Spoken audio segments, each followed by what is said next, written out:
SCOTUS Republicans, Supreme Court Republicans, legalized election rigging. Why aren't Democrats playing the game? And I start out with a metaphor. Imagine that the NFL changed their rules and said, you know, y'all can have 3 extra players on the field at all times. Any team, any circumstances, you can have 3 extra players. But half of the NFL teams said, wait a minute, that's not fair. This isn't how we always did it. This is too much of a deviation from fairness. That's just wrong. We're not going to do that. And so going forward, half the NFL teams had 3 more players than the other half. Now, let me ask just a really simple question here. Under those circumstances, which teams are going to win the games? Who's going to end up at the Super Bowl? Obviously, it's going to be the teams that said, oh, the rules say we can have 3 more players. We're going to have 3 more players. Well, in 2013, 5 corrupt Republicans on the Supreme Court changed the rules of our elections, gutting the 1965 Voting Rights Act. This was the Shelby County decision in 2013. They ruled over the loud objections of the liberal justices that it was just fine to gerrymander based on race, based on politics. If you're going to do race, you have to have a little fig leaf, but, wink, wink, nod, nod. It's just fine to throw millions of voters off the rolls, again, based on race or where they live. Ruth Bader Ginsburg said, throwing out preclearance when it's worked and continuing to work to stop discriminatory changes is like throwing away your umbrella in a rainstorm because you're not getting wet. She's absolutely right.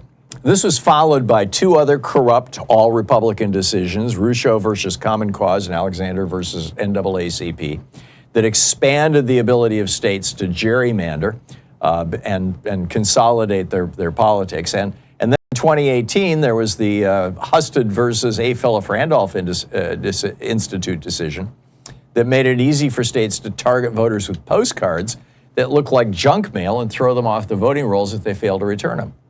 As a result of this rapid-fire series of 5 Republican-only Supreme Court decisions, Republican-controlled states, red states, have passed hundreds of laws making it harder to register to vote, particularly for poor, black, female, disabled, and elderly voters. They have thrown just last year, 4.2 million mostly Democratic voters off the rolls or refused to count their votes, leading, as Greg Palast told you on this program just a couple of weeks ago, to the 2024 election of Donald Trump and Republicans winning control of the House and Senate. And they have gerrymandered their states even more heavily and surgically to give Republicans a solid hold on both the House of Representatives and multiple state legislators. Democratically controlled states, meanwhile, have done nothing. Actually, the democratically controlled states, the blue states, have done worse than nothing.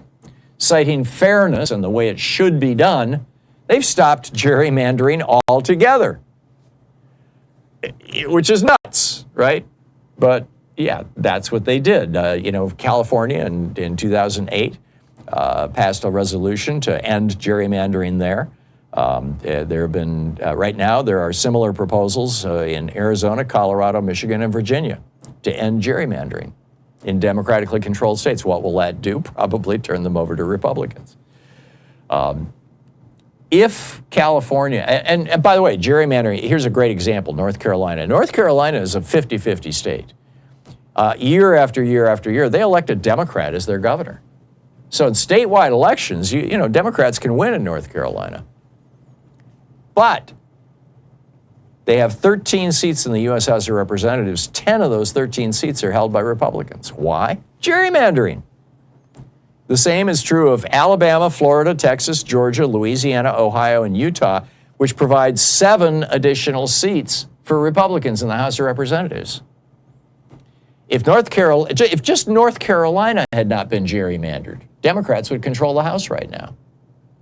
If California had, instead of saying no gerrymander, if California had gerrymandered or aggressively increased their gerrymander, Democrats would control the House of Representatives right now. I mean, but that's just the beginning.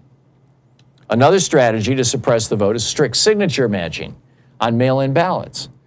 The GOP last year rolled out a program to field an army of 50,000 poll watchers including interviewing candidates from white supremacist militia groups who challenged the signatures of people, of mail-in voters in blue cities. And then there's the voter roll purges. In multiple Republican states, particularly Georgia, Ohio, Florida, and Texas, they mail out postcards into urban areas to purge people from voting rolls. The postcard looks like junk mail. If you don't send it back, you get purged from the voting roll. It was Ohio, by the way, that took that case to the Supreme Court, the Huston case. And that's because purging voters has become a very successful thing for Republicans. Here's a quote from a Demos report. Between the close of registration for the 2020 general election and the close of registration for the 2022 general election, states reported removing 19,260,000 records from their voter registration rolls. That's equivalent to 8.5% of the total number of voters who are registered in the United States. Another 17 million were purged in the 2 years leading up to the 2018 election. Remember George W. Bush's 537 vote victory in Florida in 2000? Well, that was just 3 months after Jeb Bush and Katherine Harris had purged 90,000 black people from the voting rolls in Florida because there were felons in Texas who had similar names. More recently, the Brennan Center found that just between 2014 and 2016, the 2 years leading up to the Hillary-Trump election, over 14 million people were purged from voting rolls, mostly in Republican-controlled states. I mean, this is crazy. It's time for Democrats to start fighting back. Democrats, instead of ending gerrymanders, need to start gerrymandering. Democratic states should start mailing postcards into largely Republican, red areas.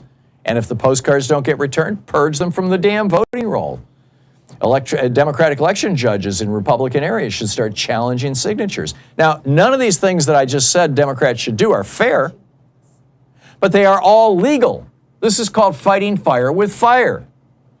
And if Democrats did these things, what would happen? Republicans would start squealing like stuck pigs, which, by the way, Democrats should have been doing for the past 20 years, but didn't. But when Republicans start squealing, guess what? Things change. Now, it's not a certainty, but I think it's a likelihood that Republicans might even say, okay, you guys are winning at this game now, let's quit playing the game. Let's just go back to letting everybody vote.